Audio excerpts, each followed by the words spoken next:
모든 사람이 그리스도인이 되기를 원하는 바울, 그런 주제로 말씀을 전하겠습니다. 바울의 마음은 항상 이 마음으로 살았어요. 자기가 만나는 모든 사람들이 다 자기처럼 예수 믿고 구원받기를 원하는 그런 마음으로 살았습니다. 그러다 보니까 만나는 사람마다 뭐 했어요? 하여튼 바울을 만나면은 복음을 듣게 됐어요. 바울은 절대로 그냥 안 놔줘요. 만나면은 복음을 전했습니다. 그래서 오죽하면은 유대인들이 뭐라고 그랬어요? 바울에게 어떤 별명을 지어줬어요? 예? 전염병 같은 사람이라 했죠. 이 사람은 전염병 같은 사람입니다. 전염병 걸린 사람 만나면 어떻게 돼요? 전염병에 걸리잖아요. 그 병에. 그거와 마찬가지로 이 바울은 전염병 같은 사람이라서 바울을 만나면은 바울 안에 가득 차 있는 누가 전염돼요? 전염된다는 말은 좀 나쁜 말이지만은 누가 옮겨가요? 그걸로 예수의 영이 옮겨가서 구원받는 역사가 일어나는 그런 사람이었어요. 그래서 오늘 예배에 참여하신 여러분들이 다 이 바울과 같은 마음에 갖고 그렇게 만나는 사람들을 열심히 주님께로 인도하시기를 주의 이름으로 축복합니다. 자, 바울은 로마 총독 베스도와 또 헤롯 아그리파 2세와 그의 여동생인 버니게와 또 로마의 고위 관료들이 잔뜩 모여있는 그 앞에서 변명할 기회를 얻었습니다. 그래서 그 많은 사람들 다 이게 굉장한 사람들이죠. 왕이고 총독이고 고위 관료들인데 로마의 아주 최고 권력층 상층에 있는 사람들이죠. 그 사람들을 그렇게 단체로 만나가지고 그 앞에서 복음을 전할 기회가 어디 있겠어요?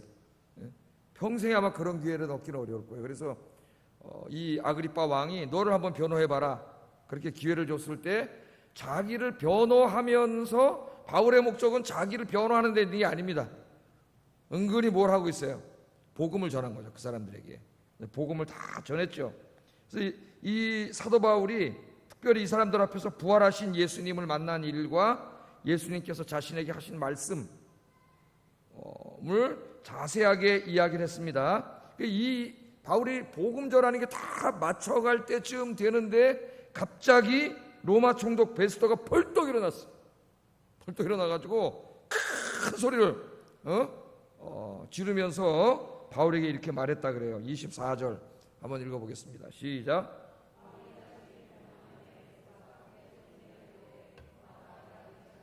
내 많은 학문이 너를 미치게 한다 이렇게 말했어요. 바울이 얘기를 했더니 부활하신 예수님에 대해서 얘기를 했더니 그 얘기를 다 듣고 있다가 더 이상 인내하지 못하고 이 베스도가 벌떡 일어나갖고 로마 총독이죠. 하는 말이 야 바울아 너 미쳤구나. 너 미쳤구나 그랬어요. 내가 보니까 너 학문이 굉장히 많은 사람인 것 같은데 네 많은 학문이 너를 미치게 만들었구나. 그렇게 말했다는 겁니다. 자, 바울이 무슨 말을 했기에 미쳤다 그랬을까요? 핵심적인 것은 부활하신 예수님을 자기가 만났다고 얘기한 것인데 이때까지 설교 들은 것을 한번 돌이켜보세요. 26장을 쭉 읽어보면은 사도 바울이 뭐에 대해서 얘기했습니까? 부활하신 예수님에 대해서 이야기하면서 잘 안 믿는 것 같으니까 아니 창조주 하나님 이스라엘의 하나님이 계신데 그분이 우주 만물을 창조하셨고 인간을 창조하셨고 인간에게 생명을 주신 분입니다. 그 하나님이 아무것도 없는 가운데서 인간을 창조하시고 생명을 주신 분인데 죽은 사람을 살리는 일이 뭐 대수라고 그 일을 못하겠습니까? 능히 살릴 수 있습니다. 이렇게 창조주 하나님에 대해서 사도 바울이 이야기를 했죠. 그리고 그 십자가에서 못 박혀 죽은 예수를 살렸다 그랬어요. 그 예수가 누구냐면 바로 하나님의 아들이신데 인간을 구원하기 위해 인간의 몸을 입고 이 땅에 오신 분이고 우리의 죄를 대신 짊어지시고 십자가에서 죽으신 분이고 그걸로 죽었으면 하나님의 아들인지 알지 못할 텐데 죽은 지 3일 만에 창조주 하나님께서 그 능력으로 죽은 자 가운데서 예수를 어떻게 했어요? 다시 살리셨습니다. 그분이 하나님의 아들 메시아요 구원자입니다. 구원자입니다. 바울이 그렇게 얘기했잖아요. 그러면서 나도 맨 처음에는 안 믿었습니다. 그랬죠? 나도 맨 처음에는 안 믿었습니다. 그래서 나사렛 예수를 하나님의 아들 구원자라고 주장하는 기독교인들을 핍박했습니다. 잡아다 감옥에 가두고 때리고 고문했습니다. 스데반이라고 하는 사람 집사가 순교당할 때는 그 사람 사형시키는데 내가 사인까지 한 사람입니다. 나도 믿지 않았습니다. 이단이라고 생각했습니다. 바울이 그랬죠. 그런데 내가 저 다메섹에 가서 그리스도인들 잡아다가 체포해가지고 예루살렘으로 끌어오려고 다메섹에 가는 길 가운데 누굴 만났다 그랬어요. 갑자기 태양보다 더 밝은 빛이 확 비춰서 그 빛에 너무 압도돼서 자기들이 다 거꾸로졌는데, 그때 사울아 사울아 네가 나를 어떻게 핍박하느냐. 왜 핍박하느냐? 그럼 바로 그 부활하신 예수님의 음성을 듣고 예수님을 자기가 만났다 그랬잖아요. 부활하신 예수님을 만났고 그 예수님을 만났을 뿐만 아니라 예수님과 대화를 나누었고, 예수님께서 자기에게 이방인들에게 가서 복음을 전하라고 말씀하셨기 때문에 내가 지금까지 로마 전역을 돌아다니면서 복음을 전했고 지금 여기 예루살렘에 와서 복음을 전했는데, 바로 그 일 때문에 내가 잡혀와서 당신들 앞에 지금 이 고소를 받는 겁니다. 이렇게 얘기를 한 거죠. 근데 이 바울의 얘기를 듣고 있다가 이 사람이 도저히 참지 못하고, 야 바울아 네가 미쳤다. 근데 큰 소리로 했다 그랬어요? 작은 소리로 했다 그랬어요? 크게 소리를 질렀습니다. 야 바울아! 그랬더니 일어나서 깜짝 놀랄 정도로 너 미쳤구나! 그랬다는 거예요. 그냥 너 미쳤구나 그랬다는 게 아니고 일어나서 큰 소리로 너 미쳤구나, 네 많은 학문이 너를 미치게 했구나, 그렇게 얘기를 해요. 참 바울과 같은 위대한 사도가 복음을 전하고 있습니다. 저 같은 사람이 전했으면 또 모르겠는데, 바울과 같은 성령 충만하고 그죠? 하나님들 인도함을 받는 기도하는 그런 사도, 하나님의 말씀을 다 꿰뚫고 있는 최고의 학자가 복음을 증거했는데도 로마 총독이 믿어요 안 믿어요? 믿지를 못하고 바울이 하는 말을 다 어떤 말로 들었어요? 허튼 소리로 들었어요. 도저히 일어날 수 없는 신화 같은 이야기, 그런 얘기로 들은 거죠 이 사람이. 그런데 바울이 하는 소리가 시답지 않은 무슨 신화 같은 얘기를 한단 말이에요. 뭐 죽은 자가 살아났다는 둥, 이스라엘의 하나님이 천지를 창조했다는 둥, 인간을 창조했다는 둥, 인간에게 생명을 줬다고 말하질 않나? 인간이 죄를 졌는데 하나님의 아들이 인간의 모습으로 이렇게 왔다, 그분이 예수님이다, 십자가에서 우리 죄를 짊어지고 죽었는데 3일 만에 다시 살아났다. 이걸 도저히 믿을 수가 없는 말이에요. 그 부활한 예수님을 자기가 만났다 그러니까, 또 만나서 얘기를 했고 사명을 받았다 그러니까 이걸 도저히 더 이상 견디지 못하고 벌떡 일어나가지고 야 이 미친놈아, 그 말이야. 야 미친놈아, 네 많은 학문이 너를 미치게 했구나. 그러네. 미치게 했구나. 로마 총독이 듣기에는 이게 미친 소리란 말이죠. 미친 소리예요. 그냥 일반 사람이 얘기를 했으면은 뭐 어리석은 백성들이 그냥 저런 거 믿나 보다 그럴 텐데, 자기가 보니까 이 사람 그런 사람이 아니거든요. 우선 바울이 이야기를 하는데 헬라어를 한단 말이죠. 헬라어를 유창하게 구사하는 거예요. 유대인인데. 그러니까 벌써 범상한 사람이 아니잖아요. 그런데 이 얘기를 해보니까 이 로마 이스라엘의 그 종교, 유대교와 율법과 뿐만 아니라 그 당시 그레코 로마 시대의 철학과 문화와 수사학과 모든 부분에 아주 박식한 학자예요. 학자. 대단한 학자란 말이에요. 자기가 볼 때. 학자는 그런 소리 안 하잖아요. 어떤 소리예요? 합리적인 이야기하고 이성적인 이야기하고 이런 거 신화 같은 얘기 안 하잖아요. 그런데 자기가 볼 때 대단한 학자인데, 헬라어도 유창하게 구사하는 학자인데, 이 사람이 하는 얘기가 도저히 믿을 수 없는 이런, 지금 죽은 자가 살아났다는 등 이런 얘기를 지금 하니까 벌떡 일어나고 네가 미쳤다는 거예요. 야 내가 보니까 당신 공부 많이 한 사람인데 공부를 너무 많이 해서 당신 돌아버린 거 아니요?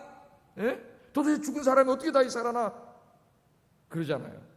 여러분, 우리가 지금 나가서 예수님이 부활했다, 우리도 부활한다, 죽어서 다 화장하고 다 뭐 이렇게 땅에 묻어서 썩어 없어지지만, 주님의 때가 되면 예수님이 다시 이 땅에 찾아오시는데 그때 죽은 자들이 다 부활한다 그러면 그 사람들이 속으로 뭐라는지 아세요? 우리 보고 미친놈이구만 그러는 말이에요. 미친놈.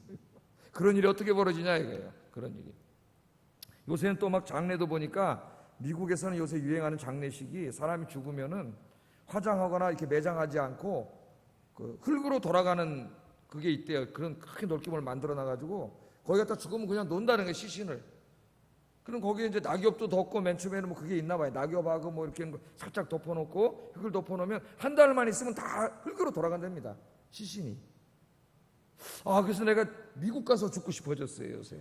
거기 가서 태우거나 뭐 빵에 묻는 거보다는 거기 가서 그냥 이렇게 죽은 채로 딱 누워 있으면 그냥 싹 이렇게 다 살짝 덮어놓으면은 싹 흙으로 돌아가잖아요. 그 얘기를 이제 텔레비전 하니까 그 나와 있던 사람들이 다 그렇게 하고 싶다 그러더라고. 자기도 자연스럽게 그냥 그렇게 자연으로 돌아가더라고. 그래서 흙으로 다 돌아가고 재로 다 태워버렸는데 아니 이거 어떻게 살아난다는 거예요? 다 살아나가지고 죄진 사람은 지옥에 가고 하나님 잘 믿고 회개한 사람들은 부활해가지고 천국에서 영원히 산다. 이 믿어야 안 믿어요? 그걸 믿었으면 우리 교회가 지금 다 차 난리가 났겠죠. 지금 여기 한 교회 다 부시고 지금 여기 서울시 인구가 몇 명인데 지금 그죠? 안 믿잖아요. 안 믿어. 근데 그 진리예요? 안 진리예요? 진리잖아요. 안 믿어요. 더 이상 듣지 못하고 막 이걸 듣다가 막 화가 났는지 어쨌는지 벌떡 일어나서 야 이 미친놈아 그랬단 말이에요. 야 미쳐 너 공부 많이 했는데 너 공부 너무 많이 해서 미쳐버렸구나. 그렇게 얘기를 한 거예요. 자, 왜 이렇게 믿지 못할까요? 우리가 복음을 증거하는 건 다 진리이고 사실인데 왜 믿지 못할까요? 왜 믿지 못할 것 같아요, 여러분? 성경은 분명히 얘기하고 있어요. 고린도후서 4장 10절 한번 읽어보겠습니다. 시작.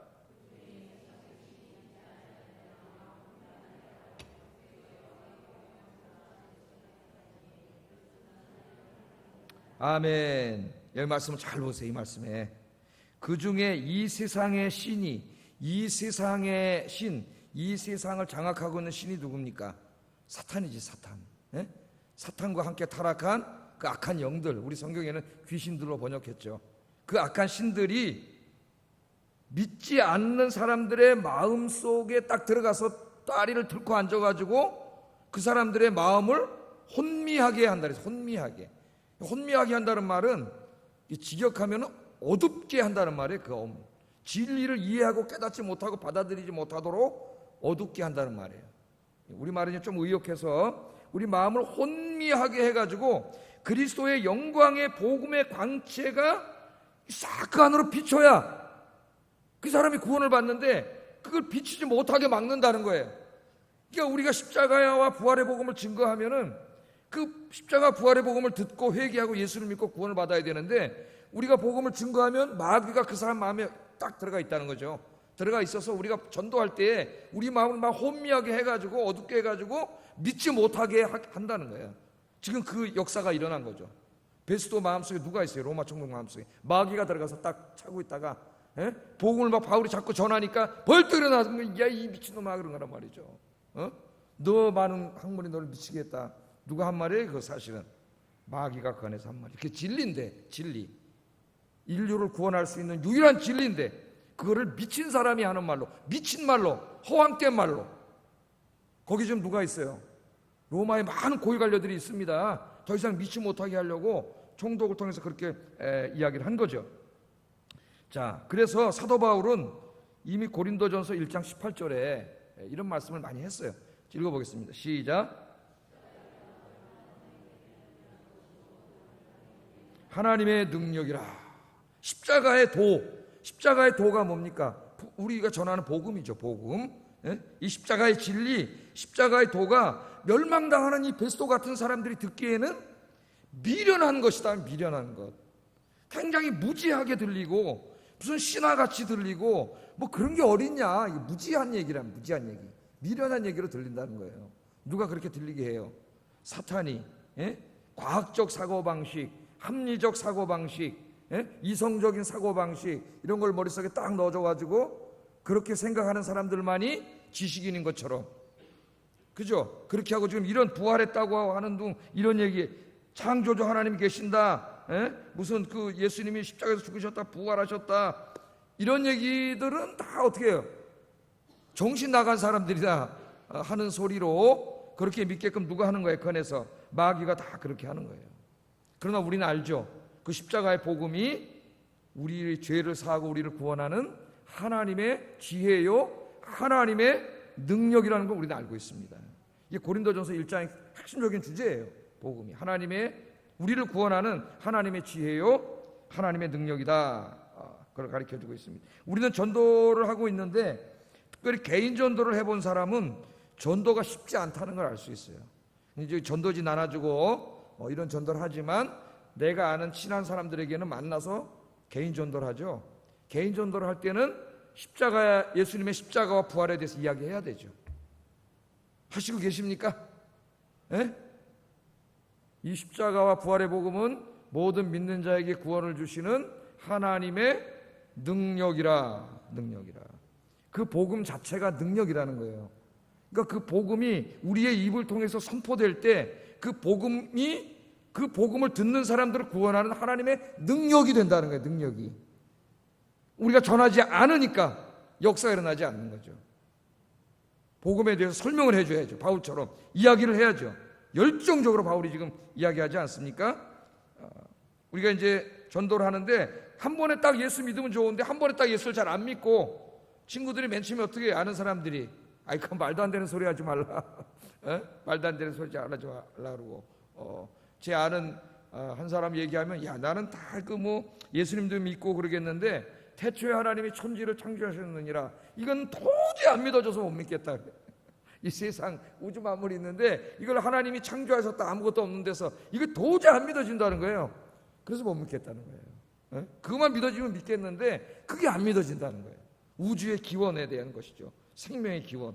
이걸 하나님이 창조하셨다고 성경이 말한 도저히 못 믿겠다. 그렇게 이야기합니다.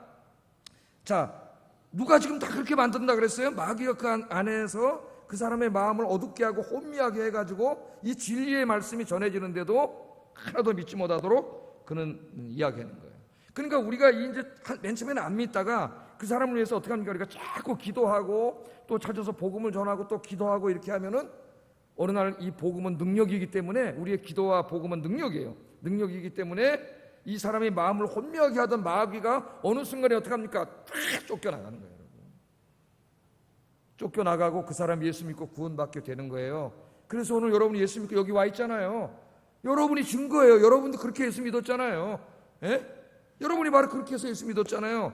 저도 어렸을 때 무신론자였다 그랬잖아요. 하나님은 절대 없다고 확신했는데 그 산동네에 있는 교회 나가기 시작하면서 자꾸 전도사님들 선생님들을 통해서 설교 듣고 성경 말씀 들으면서 맨 처음에는 안 믿어졌지만 어느 순간에 복음은 능력이기 때문에 한 번, 두 번, 세 번, 네 번, 다섯 번 자꾸 듣다 보니까 어느 날 나를 장악하고 혼미게 했던 그 마귀가 싹 쫓겨나가고 하나님의 영이 딱 들어와가지고 내가 믿게 된 거죠.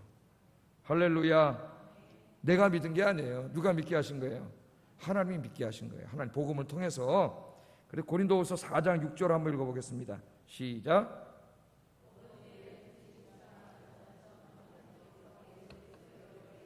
하나님의 영광을 아는 빛을 우리 마음에 비추셨느니라. 지금 아까 그 4절에서는 뭐라 그랬어요? 4장 요걸 말씀을 하고 이제 10절을 얘기한 건데 마귀가 우리 마음을 혼미케 하기 때문에 믿지 못해요. 그런데 우리가 이제 그 사람들 대상자로 정해놓고 전도 대상자로 정해놓고 그 사람을 위해서 자꾸 기도하고 찾아가서 이제 여러 번 만나서 복음을 증거하고 이렇게 이런 역사를 하는데 그런 일을 하다 보면 어떤 일이 벌어지느냐?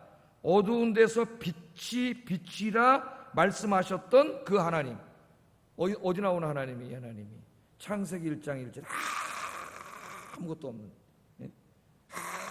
아무것도 없는데 우리는 아무것도 없는데 무엇을 만들 수 없습니다. 인간은 절대로 만들 수 없죠. 아무것도 없는 그 무의 상태가 뭔지를 우리는 몰라요. 왜? 그런 상태에 있어 보지 않았기 때문에. 아무것도 없어. 시간도 없고 공간도 없고 아무것도 없는 거예요. 정말로.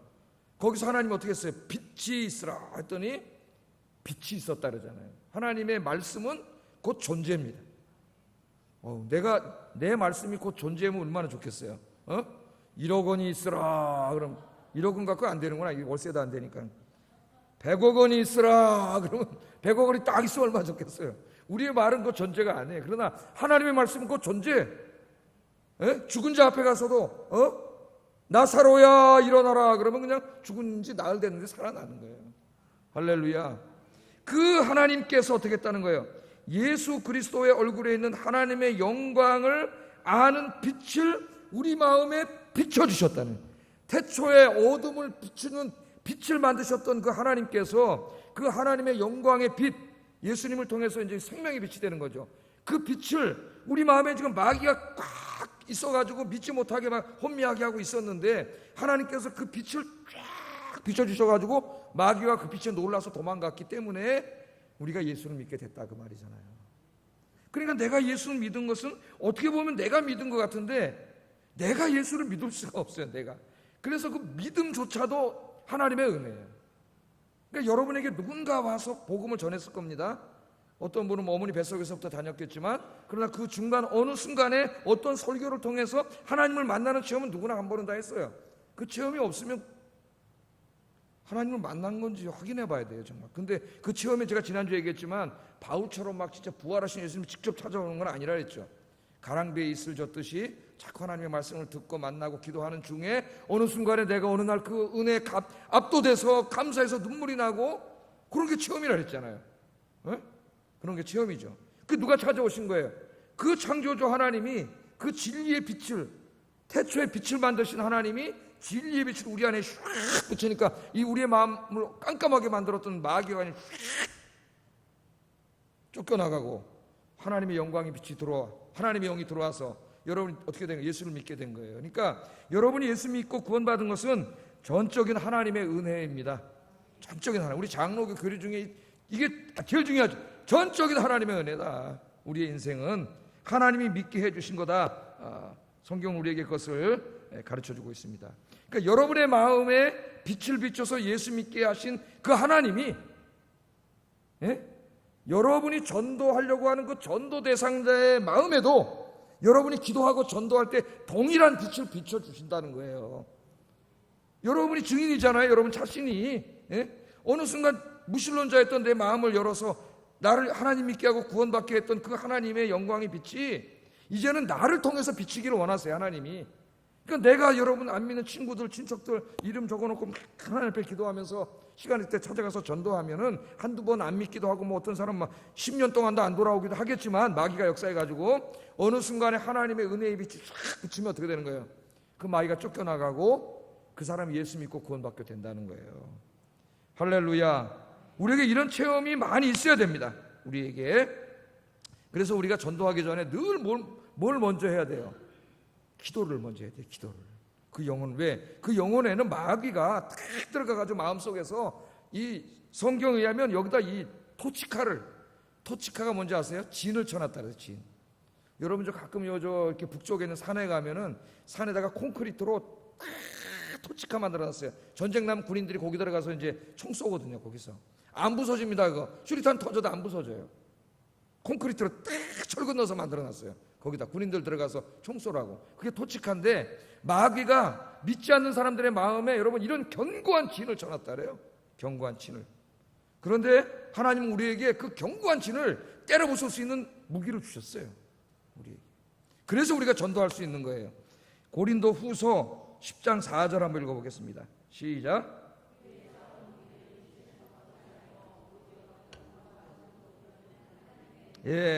우리의 싸우는 무기는 육신에 속한 게 아니다. 그 마귀가 믿지 않는 사람들의 마음 속에 아주 그냥 콘크리트 철근 집어넣고 꽉 만들어 놓은 그 견고한 진을 우리가 어떻게 때려 붙습니까? 마음에는 우리가 뭐 붙을 수가 없어요.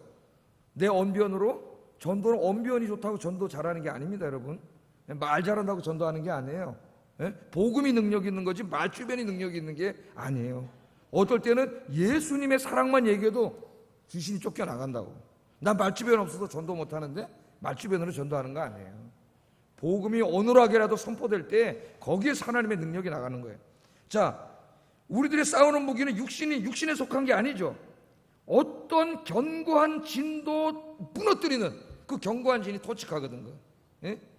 군인들 그 총 쏠라고 콘크리트로 만들어놓은 그 견고한 진인데 마귀가 영적으로 그렇게 만들어놨다는 거예요. 그 콘크리트를 뚫고 어떻게 복음이 들어갑니까? 꽉 있는데 못 들어가요. 마귀가 그 안에 딱 막아놨는데 하나님께서는 어떻게 그걸 무너뜨리는 하나님의 능력을 주셨다는 거예요. 능력을. 그건 하나님의 능력으로만 때려 부서져요. 하나님의 능력으로만. 그 하나님의 능력이 뭐냐? 바로 예수 그리스도인 줄로 믿습니다. 예수 그리스도예요. 예수 그리스도. 그래서 마가복음 16장 17절 읽어보겠습니다. 시작. 곧 그들이 내 이름으로 귀신을 쫓아내며. 예수님은 자신이 직접 귀신을 쫓아내셨지만은 우리는 직접 귀신을 어떻게 쫓아냅니까? 우리가 사탄을. 우리는 사탄은 상대도 안 돼요. 그런데 무기를 주셨어요. 하나님의 능력을. 그 하나님의 능력이 뭐냐면 예수의 이름이에요. 예수의 이름. 예수의 이름. 예수님. 그럼 마귀가 무서워한단 말이에요. 그래서 믿는 자들에게는 이런 표적이 따르리니 곧 그들이 내 이름으로 귀신을 쫓아내느니라. 목사가 아닙니다. 목사에게는 이런 표적이 따르리니가 아니에요.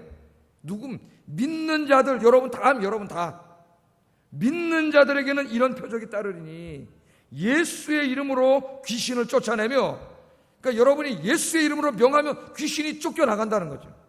예? 전도 대상자들을 위하여 예수의 이름으로 기도하세요. 예수의 이름으로 기도하세요. 예수의 이름으로, 예수의 이름을 그들에게 전하세요. 예수의 이름으로 명하세요. 그러면 마귀가 만들어 놓은 견고한 진이 다 부서지고 마귀가 도망가고 예수 믿고 구원받는 역사가 일어나는 줄로 믿습니다. 이제 정말 한번 그렇게 해보는 거예요. 예? 하나님의 진리의 말씀이잖아요. 베스도가 이 말을 듣고, 야 바울아 네가 미쳤다. 그 사람은 솔직한 거예요. 우리는 아멘 그래 놓고 안 해.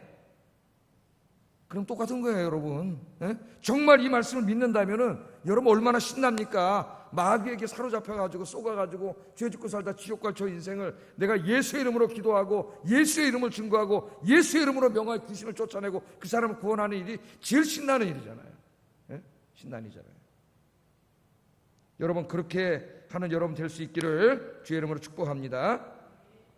또 한편의 다른 각도에서 살펴보면 바울이 열심히 지금 복음을 증거하고 있는데 다른 많은 사람들이 듣고 있지 않습니까? 지금 자기만이 아니라 왕도 있고 동생도 있고 고위 관료들이 다 있어요. 듣고 있는데 갑자기 벌떡 일어나가지고 바울아 네가 미쳤다 그렇게 하니까 지금 마귀가 뭘 한 거예요? 다른 각도에서 보면은 그 사람 마음에서 못 믿겠을 뿐만 아니라 바울이 지금 복음 전하는 걸 어떻게 하고 있는 거예요? 방해하고 있는 거죠. 예, 방해하고 있는 거예요. 그러니까 바울이 복음 증거가 중단됐잖아요. 지금 중단이 됐습니다. 그런데 다행스럽게도 우리가 이미 다 앞에 읽었지만 바울은 할 얘기 다 했어요. 복음의 핵심을 다 증거했어요. 핵심을 다 증거한 다음에 벌떡 일어난 거예요. 그러니까 아마 마귀가 복음 전하는 거 방해하려고 막 이렇게 세우려고 그랬는데 하나님이 꽉 눌러놓은 것 같아요. 눌러놓으니까 막 이러고 있다가 일어나긴 일어났는데 다 전한다 이러면서 다 전한다. 다 증거한 다음에 일어났어요. 우리 사도행전 읽어보면 이런 게 여러 번 있죠. 바울이 복음을 다 증거한 다음에 일어나서 막 저 죽일 놈이라 그러고 막 먼지를 하늘로 날리고 별거 다 있잖아요. 그런데 이상하게 그때 보면은 바울이 복음 다 증거한 다음에 꼭 그랬다니까. 왜 그럴까요? 바울은 기도하는 사람이에요. 능력 있는 사람이에요. 늘 준비하는 사람이에요. 그러니까 마귀가 방해하려고 하다가도 못 일어나. 중간에는 하나님 꽉 눌러놓으니까 다 끝난 다음에 일어나. 그래서 막 복음 전하는 걸 방해하는 거죠. 우리에게는 뭘 보여주는 겁니까? 하나님이 우리가 복음 증거할 때에 복음에 대한 내용도 증거해야 되지만 복음을 증거하기 위한 영적인 능력을 준비해야 된다는 걸 보여줘요. 안 그러면 마귀가 방해합니다. 복음 전하는 중간에 방해를 해요. 중간에. 우린 바울과 달라서 그래서 내용만이 아니라 우리는 기도로 영적인 걸 준비해야 돼요. 안 그러면 전도할 수가 없어요. 기도해야 돼요. 기도. 이 톰 라이트라고 하는 신학자에 대해서 제가 가끔 얘기하지 않습니까? 우리나라에서도 이제 뭐 전 세계적으로 유명한 신학자인데 아마 지금 살아있는 신학자 중에서는 최고봉이라고 할 수가 있겠어요. 아마 제가 볼 때는 기독교 2000년 역사에서도 뭐 어거스틴, 칼빈과 어깨를 견줄 수 있는 그런 신학자가 아닌가 하는 생각이 듭니다. 지금 한 7순이 좀 넘었지 않았을까 하는 생각이 드는데 이분이 쓴 이제 주석 이 부분 사도행전 주석을 썼어요. 학문적인 주석이라기보다는 일반 성도들이 읽을 수 있게 좀 쉽게 썼는데 쉽지가 않습니다. 사실은 읽어보면 더 어려워요. 어떻게 보면 신학을 요약해놔가지고 자, 이 주석에 보면은 이 톰 라이트가 바로 이 부분을 주석하면서 자기의 경험을 이야기했습니다. 바울이 이렇게 복음을 전할 때 마귀가 총독을 벌떡 이렇게 세워가지고 복음의 흐름을 끊으려고 그렇게 방해하는 것처럼 자기도 여러 번 그런 걸 경험했다는 거예요. 이 사람이. 근데 거기 세 가지를 여러 번이라 그러면서 세 가지를 얘기했더라고. 세 가지. 놀랍죠. 이 사람은 객관적으로, 합리적으로, 이성적으로, 역사적으로, 과학적으로 성경을 연구하는 신학자입니다. 굉장히 이성적인 사람이죠. 예? 그런데 여기에 신비한 이야기를 해요. 그러니까 바울하고 똑같아. 바울하고. 아마 자유주의 신학자들이 그 글을 읽으면 톰 라이트한테 그럴 것 같아요. 톰 라이트 선생, 당신의 많은 학문이 당신을 미치게 했군요. 그랬을 것 같아요. 미치게. 이 세계적인 학자가 역사학자이기도 한데 객관을 추구하는 학자인데 신비한 얘기를 합니다. 신비한 얘기. 옥스퍼드 대학에서 이제 학생들에게 성경을 가르치는데 로마서 8장 3절을 그 유명한 이제 로마서 8장 3절을 강해했다는 거예요. 혼신을 다해서 강해를 하면서 다 이런저런 자료를 다 해가지고 교수니까 유대교 자료, 뭐 로마 자료, 철학적인 자료를 다 끌어모아가지고 다 자료를 해서 이제 그 오늘 강의 아주 핵심적인 부분, 그 하나님의 놀라운 은혜에 대한 핵심적인 부분을 딱 얘기하려고 하는 바로 그 순간에 갑자기 그 강의실 바깥에 잔디를 깎는 사람이 잔디 기계를 와 얘기를 못 해가지고 그 잔디 깎는 기계 멈춘 다음에 하려니까 이게 다 논점이 다 흐트러져가지고 처음부터 다시 해야 됐다. 처음부터. 마귀가 방해하는구나. 자기가 느낀 거예요. 학문으로 느낀 게 아니라, 이거 뭐 학문이 아니죠. 이거는 경험이죠. 경험. 학문하는 사람들의 약점이 뭐예요? 경험이 없어요. 경험이. 또 카나다에서 이제 그 신학교에서 강의를 할 때는 또 비슷했답니다. 정말 이제 막 신학적인 걸 다 설명하고 정말 핵심적인 논점에 이제 핵심에 도달해가지고 딱 그걸 이제 딱 얘기하려는데 한 놈이 덥다 그런다니 창문을 빠르락 여니까 애들이 다 쳐다보는 거예요. 가끔 그런 경우가 일어나죠. 핵심이. 그래서 이게 논점이 다 흐트러져가지고 처음부터 또 다시 해야 되는 그런 경우가 있었다는 얘기도 하고, 한 번은 이제 큰 천막, 엄청난 큰 천막이 막 수천 명이 들어와서 집회를 하는데, 집회에 이제 강사로 참석돼가지고 이제 거기서 강연을 설교를 하는 거죠. 거기 설교를 하는데, 그때도 아주 이제 복음의 핵심으로 와가지고 정말 이제 이 복음을 딱 쥐고 해가지고 이제 엄청난 역사를 일으키려고 하는 그 순간에 전기가 팍 나가버렸다는 거예요. 전기가. 그래서 그냥 쫙 끊어져가지고 이 핵심을 놓칠까봐 그때는 집회니까 생소리로 그냥 자기가 이 마귀한테 지면 안 되니까 생소리로 막 얘기했다는 거예요. 야, 저는 별로 문제가 없을 것 같아요. 목소리 커가지고 이거 없어도 뭐 그냥. 할렐루야! 다 들리잖아요. 다 들리잖아요. 이거 없어도. 그게 막 설교를 했다는 거예요. 이 세계적인 이 신학자가 이런 얘기를 그 주석에다 썼어요. 그런데 저도 비슷한 경험을 굉장히 많이 합니다. 거의 저는 앉아서 설교 준비하는데, 설교가 많으니까 일주일에 뭐 8편 이렇게 하다 보니까 설교 준비하는데 정말 막 치면은 어떨 때 막 3시간 막 4시간 가는데 집중이 돼가지고 한 5분 지난 것 같은데 그렇게 갈 때 시간이 막 많이 가요. 지금 막 어떨 때는 하나님의 은혜를 막 아이디어가 쓰기도 전에 막 여기서 먼저 일어나가지고 이거 쓰다 잊어버릴까봐 볼펜 꺼내고 또 막 적어요. 그다음 잊어버릴 거 적어놓고 다음에 얘기하고 막 이렇게 쓰는데 그때 전화가 따르르 딱 보면은 02로 나가는 광고 전화. 누가 또 문을 딱딱 팍 깨져. 또 전화 따르르 오고. 그래가지고 이게 팍 잊어먹고 얘기하고 난 다음에 이 잊어버린 적이 많아. 어떤 아이디어가 막 떠오르다 잊어버린 적도 있어요. 설교 방해가 굉장히 많이 돼. 그래서 설교 준비할 때는 바깥에다가 이걸 하나 달아놓을까. 설교 준비 중 아무도 못하게 들어오지 못하게 두들기지도 못하게. 다 깨진 적이 너무 많아요. 저도 다 잊어먹어가지고 다시 쓰는데 막 또 어떤 생각이 안 나갖고 서너 시간 또 막 쫄쫄매 정말 마귀가 방해하더라고요. 그래서 저도 동의를 해요. 그래서 설교 준비할 때도 미리 기도를 많이 하고 악한 마귀 틈타지 못하도록 기도를 많이 하고 준비하면 그런 방해 역사가 없어요. 교묘하게 방해해요. 교묘하게 쫙 치다 보면 그게 그 막 영감을 주시는 하나님 영감이 막 떠오르다가 땅 똑똑 그러면 그냥 빵 다 깨져버려요. 누구세요? 그러다가 다 깨져버려요. 이게 이 마귀가 굉장히 방해하더라고요. 여러분 전도할 때도 마찬가지예요. 한 사람을 여러분 전도 대상자를 정해놓고 기도하고 전도할 때 마귀가 여러 가지로 방해할 수 있습니다. 그렇기 때문에 늘 복음의 내용만 준비하지 말고 기도로 준비하면 바울처럼 마귀가 방해를 해도 복음 다 전한 다음에 들어오잖아요. 복음 다 전한 다음에.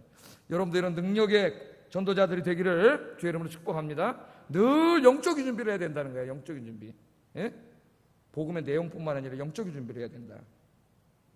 자, 바울에게 말했죠. 베스도가 야 바울아 너 미쳤구나. 너 미친놈이구나. 너 공부 엄청 많이 한 학자인데 당신 그 많은 공부가 당신을 미치게 만들었구나. 죽은 사람이 어떻게 부활을 하고 무슨 뭐 하나님이 이 우주 만물을 아무것도 없는데 뭘 어떻게 창조했다는 거야. 죽은 자가 어떻게 부활한다는 거야. 너 완전히 미쳐버렸구나. 그렇게 얘기했더니 사도 바울이 뭐라 그랬어요. 다른 사람 같으면 총독이 그러면은 기가 질려갖고 말도 못할 텐데 바울이 25절에 이렇게 얘기합니다. 읽어보겠습니다. 시작.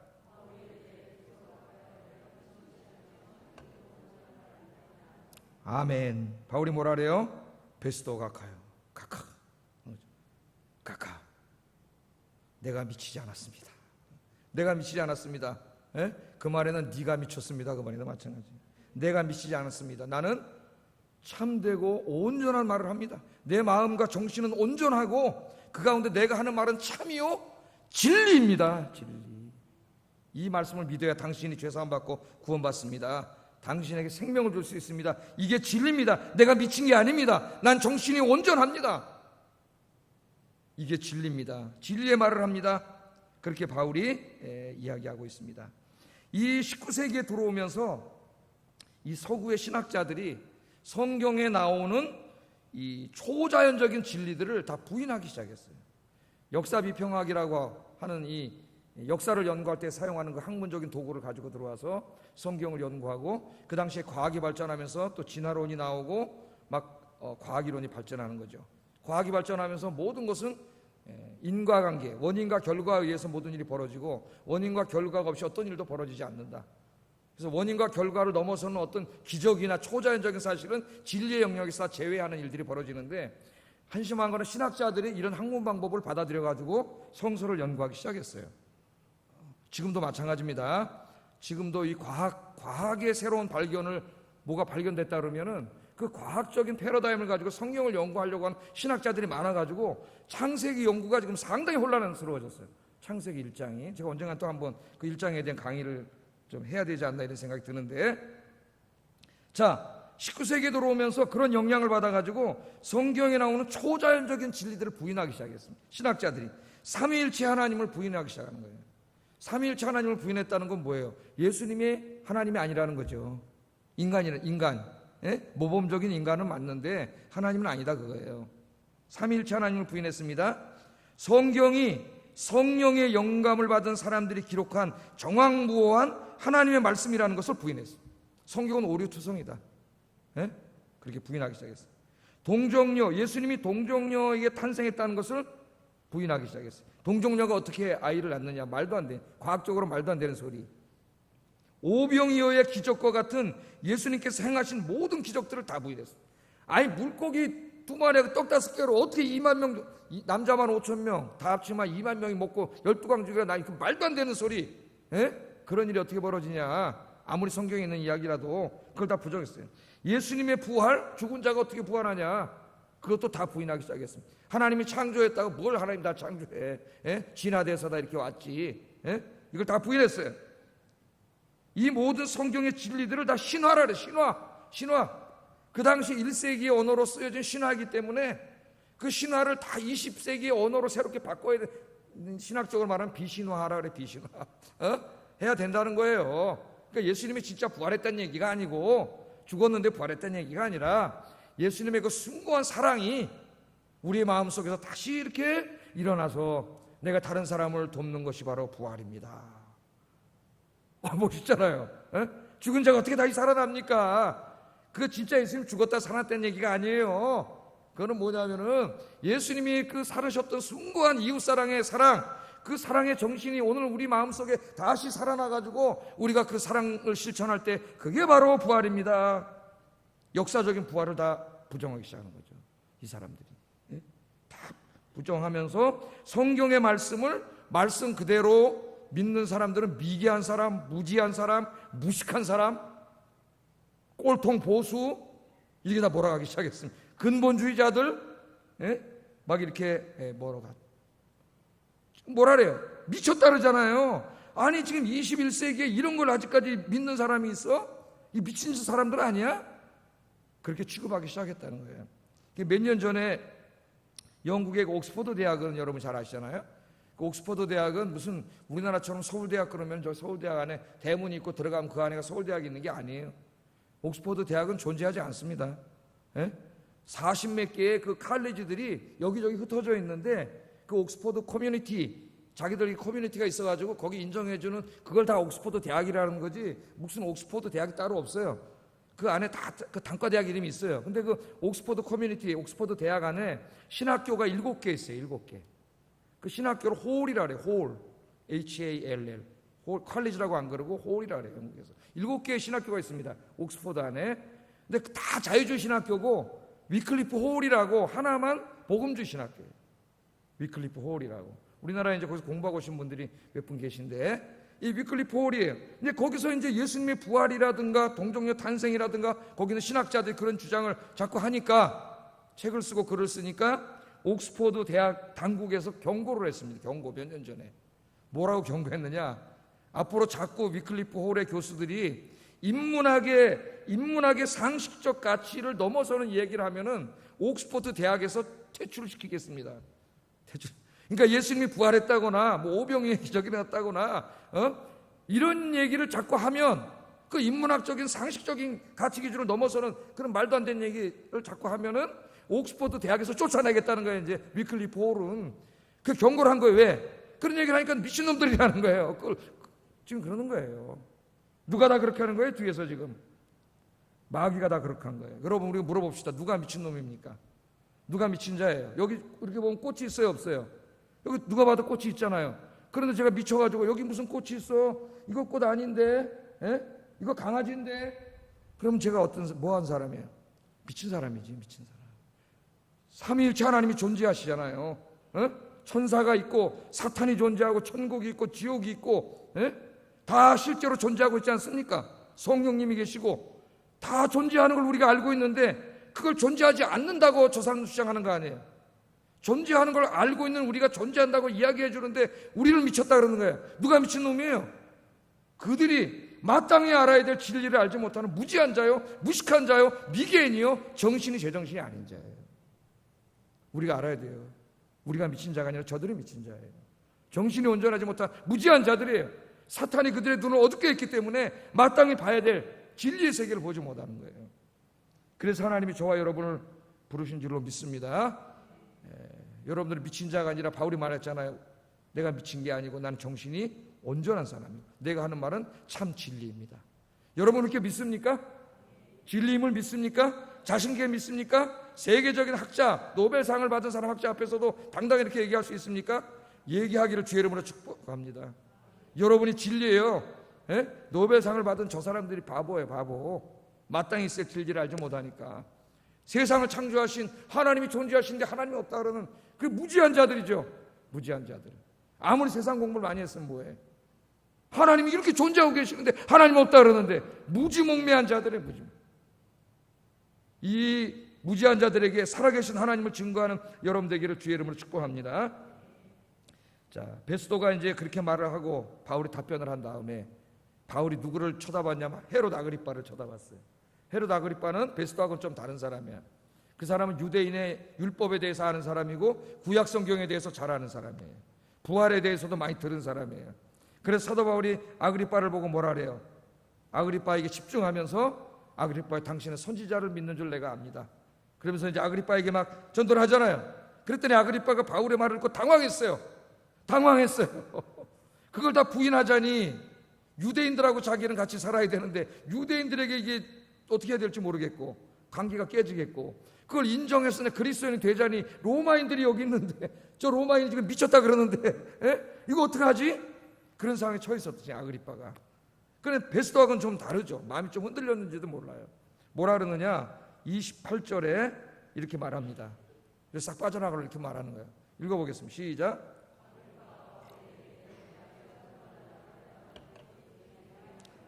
바울이 그러니까 네가 적은 말로 나를 권하여 나를 그리스도인이 되게 하려 하느냐 그렇게 말하는 거죠. 네가 그 말 조금 해가지고 나를 그리스도인을 만들려고 하느냐 그렇게 말을 했습니다. 그랬더니 바울이 뭐라 그랬어요? 29절에 이 유명한 말, 오늘 이제 제가 제목으로 정한 말씀인데 이렇게 말을 했어요. 같이 읽어보겠습니다. 시작. 다 이렇게 결방된 것 외에는 나와 같이 되기를 하나님께 원하나이다. 아멘. 그랬단 말이에요. 바울이 이르되 말이 적으나 많으나, 내가 말을 많이 했든 적게 했든 그게 중요한 게 아니라 당신뿐만 아니라 여기에 지금 내 말을 듣고 있는 로마 총독과 로마 고위 관료들과 모든 사람들이 내가 이렇게 죄인으로 지금 묶여 있는 것 이거 빼고는 다 나와 같이 그리스도인이 되기를 원합니다. 그리스도인이 되기를 원합니다. 그런 유명한 말을 했습니다. 바울은 지금 죄수고 거기 있는 사람들은 왕이고 총독이고 로마의 다 관리들이에요.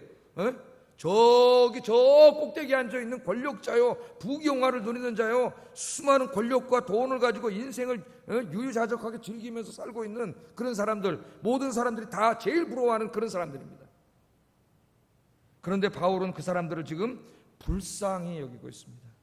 불쌍히. 여러분 불쌍히 여기시나요? 세상 사람들? 인간적으로 보면은 바울과는 상대가 안 되는 사람들이에요. 그런데 바울은 그들을 하나도 부러워하지 않습니다. 오히려 그들을 불쌍히 여기면서 야, 나도 당신들 같이 그렇게 되고 싶은데, 그렇게 말한 게 아니라 당신들이 나와 같이 되기를 원한다. 당신들이 간절한 마음, 당신들이 나와 같이 되기를 원한다. 그까지는 왕이면 뭐하고, 총독이면 뭐하고, 권력이 있으면 뭐하고, 돈이 많으면 뭐하고, 세상을 즐기며 살면 뭐하냐 이거야. 바울이 보니까 그들의 마음속에 마귀가 딱 들어앉아가지고 여기 견고한 진을 쳐놓고 그들을 죽음의 길을 이끌고 가고 있는 게 보이잖아요. 바울이. 우리도 볼 수 있어야 돼요. 겉으로는 권력자고 돈 있고 부귀영화를 누리고 대단한 사람들 같지만은 그 안에 마귀 귀신이 딱 들어가서 움켜잡아가지고 마음을 혼미케 하고 끌고 다니면서 계속 죄를 짓고 살게 하다가 지옥에 끌고 갈 존재들, 얼마나 불쌍합니까? 하나님을 알지 못하는 사람들이. 그래서 바울이 말한 거죠. 내가 묶여있는 거 이거 외에는 당신들이 다 나와 같이 되기를 원한다. 나와 같이 되기를 원한다. 그렇게 말했습니다. 여러분 행복하십니까? 여러분 여기 저 왕, 총독, 로마의 고위 관료들, 부자들, 권력자들 잔뜩 있는데, 살고 있는데 그들이 불쌍히 보이십니까? 여러분이 더 행복하다는 거 아세요? 그들 불쌍한 존재임을 아십니까? 제가 유명한 얘기 해드리고 설교 마치겠어요. 제가 이 새벽기도 때 해드렸던 말씀인데 유명한 말이에요. 유명한 말. 근데 또 읽어도 은혜가 돼서 제가 말씀드리겠습니다. 영국에 황제가 있었어요. 루이스라고 하는 황제가 있었는데 이분이 이제 종종 변장을 하고 암행을 나갔어요. 암행이라는 거고 뭐라 그래요? 민정시찰을 이렇게 다녔어요. 좀 우리나라 좀 대통령들도 요새 기술도 좋은데 좀 변장하고 좀 돌아다녔으면 좋겠어요. 밤에 이렇게 좀 이렇게 밤에 돌아다니면은 여기 지금 자영업자들이 다 문 닫아가지고 고통스러워하는 걸 좀 다 볼 거예요 아마. 조금만 나오면 다 보이는데 거기 갇혀있지 말고 청와대에 그런 사람 말만 들어가지고 뭘 하겠어. 다 돌아다녀요 좀. 그 나와가지고 어느 이제 한 농가의 초가집을 이제 그 민정을 하면서 초가집을 이렇게 이제 지나가고 있는 거죠. 근데 어디서 찬송 소리가 들리는데 저쪽에 보니까 초가집에 문이 열려 있는데 찬송 소리가 들리는 거예요. 그렇게 멀리서 보니까 노부부가 앉아가지고 둘이 분이 아주 그냥 찬송을 부르고 있어요. 무슨 찬송을 부르나 그러고 가서 들어봤더니 이렇게 찬송을 계속 부르더라는 거예요. 세상 사람 날 부러워 아니하여도 나도 역시 세상 사람 부럽지 않네. 하나님의 은혜를 생각할 때에 할렐루야 찬송이 저절로 나네. 아멘입니까? 여러분이 주님으로 인해서 행복하시기 바랍니다. 그랬더니 이 말을, 이 찬송을 들으면 너무 은혜를 받았어요. 이 왕이 자기는 왕이었지만 하나도 행복하지가 않아. 사실 남들이 보면 와 대단하지만 아무도 행복하지가 않아요. 그 가난한 부부는 보니까 너무 행복해요. 아무것도 없는데. 그래서 이 황제가 들어가가지고 어르신들 2절은 없습니까? 그랬더니 2절은 없는데요. 그랬더니 2절은 이렇게 부르세요. 그랬다는 거예요. 세상 사람 날 부러워 아니하여도 영국 황제 루이스가 날 부러워해. 불러보세요. 십자가의 사랑을 생각할 때에 할렐루야 찬송이 저절로 나네. 이렇게 부르세요. 황제가 당신들을 부러워하고 있습니다. 이랬다는 거예요. 그래서 제가 이거를 참 어떻게 보면은 단순한 이야기인데 너무 은혜가 되더라고요. 읽을 때마다. 또 그 글을 읽다 보니까 어떤 교회에서 성도님들이 기도하다가 3절을 만드는 3절. 우리나라 성도님들이 3절을 만드는. 그 3절은 뭐냐 또 제가 읽어봤더니 이런 거더라고요. 세상 사람 날 부러워 아니하여도 하나님의 자녀라 불러주시어 전국 복락 누릴 것 생각할 때에 할렐루야 찬송이 저절로 나네. 아멘입니까? 이게 진짜 신앙인이잖아요, 여러분. 뭘 맨날 저 세상에 높은 사람, 성공한 사람 돈 쳐다보면서 내 인생은 왜 이러냐, 이 박복한 뭐야 그러면서 그냥 이리 살지 말고 여러분 하나님 생각하면서 이렇게 사세요. 에? 세상 사람 한번 찬송해 봅시다. 세상 사람부터. 피아노 반주 없지 이거. 시작. 세상 사람 날 부러워 아니하여도 나도 역시 세상 사람 부럽지 않아. 하나님의 은혜를 생각할 때에 할렐루야 찬송이 저절로 나네. 세상 사람 날 부러워 아니하여도 영국 황제 루이스가 날 부러워해. 십자가의 사랑을 생각할 때에 할렐루야 찬송이 저절로 나네. 세상 사람 날 부러워 아니하여도 하나님의 자녀라 불러주시오. 전국 복락 누릴 것 생각할 때에 할렐루야 찬송이 저절로 나네. 오늘 수요예배 오신 여러분들의 신앙의 수준이 이 정도 수준이 되기를 주의 이름으로 축복합니다. 기도하겠습니다. 말씀을 생각하면서 기도하겠습니다. 예수의 이름으로 기도하고 예수의 이름을 증거하여 사탄에게 고통받고 있는 내 주변에 많은 사람들을 구원하게 하소서. 첫 번째 기도 제목이고, 오늘 여기에 이 노인처럼 바울처럼 구원받은 감사와 찬송이 늘 흘러 넘쳐서 세상 사람들이 나를 보고 부러워할 정도로 행복하게 살게 해주세요. 주님 때문에 행복하게 살게 해주세요. 이 굉장히 중요합니다, 여러분. 예수 믿는 사람 행복해야 돼요. 주님 때문에. 기도하겠습니다.